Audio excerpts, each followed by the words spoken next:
D'un côté, Daniel Fasquelle, ancien maire du Touquet. On est les meilleurs poulets de la Côte d'Opale. De l'autre, 3 anciennes têtes de liste, désormais unies.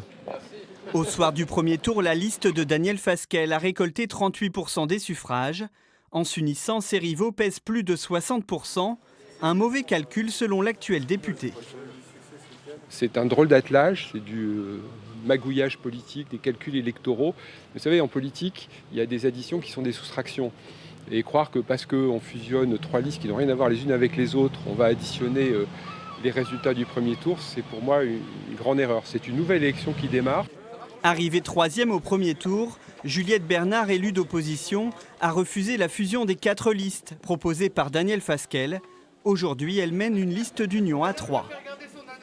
Le projet s'enrichit des projets de chacun, en fait, donc ça c'est formidable. Et on est en train de s'apercevoir que ça fait tomber tous les égos parce qu'on est en train de faire la synthèse du programme et de ne pas faire parler les égos, ce qui est très bien.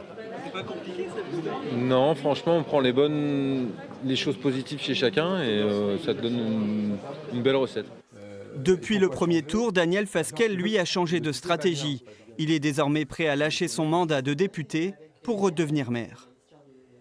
Je ne suis pas inquiet, mais je ne suis pas non plus exagérément confiant. Je suis simplement mobilisé. Le message que nous voulons faire passer, c'est que le Touquet aujourd'hui a besoin d'expérience, a besoin de cohérence, a besoin de confiance et a besoin de dynamisme. Vous vouliez l'union ? Eh ben on l'a fait. Voilà. Seul candidat en France soutenu par Emmanuel Macron, Olivier Le Breuilly sera tête de liste pour le Conseil communautaire. Dans ce jeu d'alliance, Juliette Bernard, elle, vise le fauteuil de maire.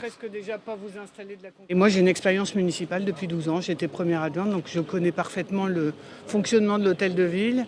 Je connais la plupart des employés municipaux et c'est vrai que pour démarrer, c'est beaucoup plus simple quand on connaît les mécanismes.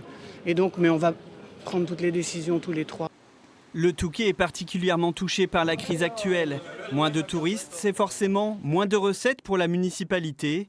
Les 4500 habitants de la station balnéaire espèrent que la future équipe municipale saura affronter cette période agitée.